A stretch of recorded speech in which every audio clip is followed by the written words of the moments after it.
control, the kiss can't find us no more. It's just you and me, and there's nothing I can do. I'm stuck with you, stuck with you, stuck with you. Assalamualaikum warahmatullahi wabarakatuh. Perkenalkan, nama saya Yuatika dari Prodi Pendidikan Bahasa Indonesia dengan NIM 22114005. Bersama video ini, saya akan menjawab beberapa pertanyaan. Yang pertama, mengapa keterampilan berbicara bersifat produktif?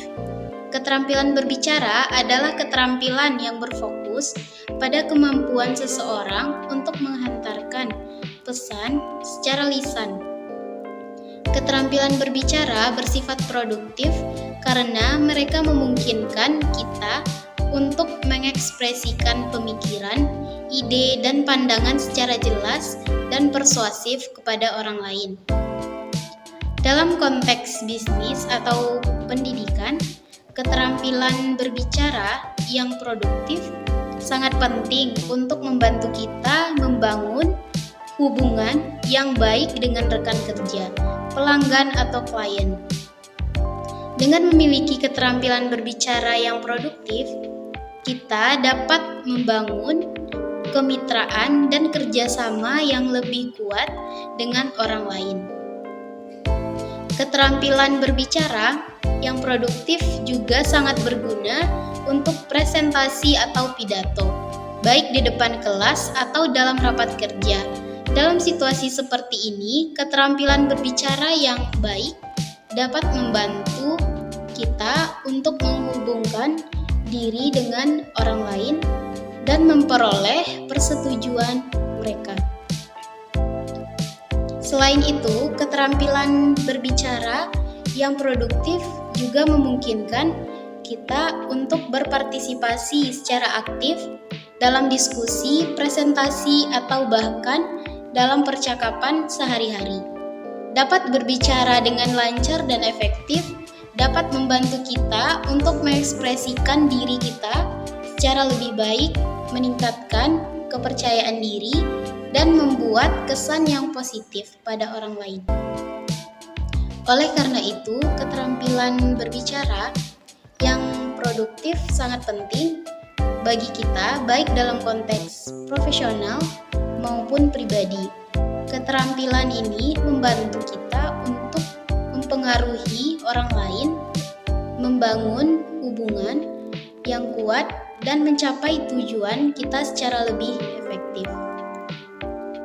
Mengapa keterampilan berbicara disebut sebagai seni dan ilmu? Keterampilan berbicara bisa dianggap sebagai seni karena berbicara dengan baik terkadang melibatkan unsur-unsur yang mirip seperti yang terdapat pada seni, seperti bagaimana kita menggunakan nada suara, gerakan tubuh, dan intonasi yang tepat untuk menghantarkan pesan yang lebih efektif dan menarik perhatian pendengar.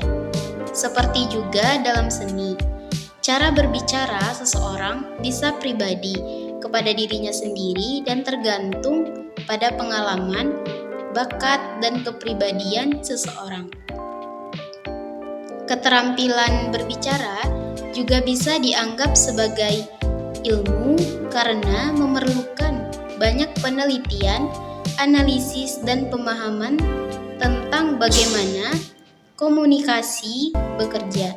Dalam hal ini, keterampilan berbicara lebih seperti ilmu, dalam arti bahwa memerlukan pemahaman tentang bagaimana pesan disusun, bagaimana pendengar menerima informasi, dan bagaimana beradaptasi dengan keadaan yang berbeda.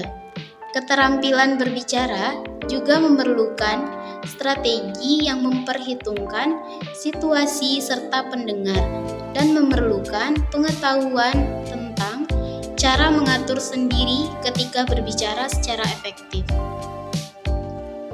Nah itu, keterampilan berbicara harus dianggap sebagai kombinasi antara seni dan ilmu. Memiliki keterampilan berbicara yang baik memerlukan pemahaman yang baik tentang strategi komunikasi, menarik perhatian pendengar, menghubungkan intonasi suara dan bahasa tubuh yang tepat, namun juga memastikan pesan dapat diterima dengan mudah oleh pendengar. Seorang pembicara yang efektif harus memiliki keterampilan serta kemampuan untuk seni berbicara agar dapat menghantarkan pesan dengan baik dan terdengar menarik untuk pendengar. Kombinasi dari seni dan ilmu ini akan membantu seseorang untuk menjadi pembicara yang efektif dan berpengaruh. Ketiga, tips dan triks membawakan presentasi. Berikut ada beberapa tips dan triks yang dapat membantu kita menjadi pembicara yang berhasil saat membawakan sebuah presentasi. Pertama, ada persiapkan diri dengan baik. Persiapkan materi presentasi dengan baik, mulai dari riset, pembuatan outline, hingga kesimpulan. Pastikan bahwa materi yang disampaikan memiliki struktur yang jelas dan mudah dipahami oleh audiens.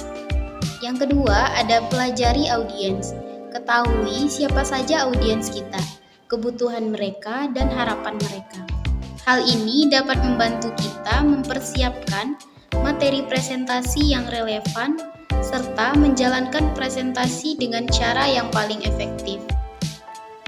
Tips yang ketiga, gunakan bahasa tubuh dan nada suara yang tepat.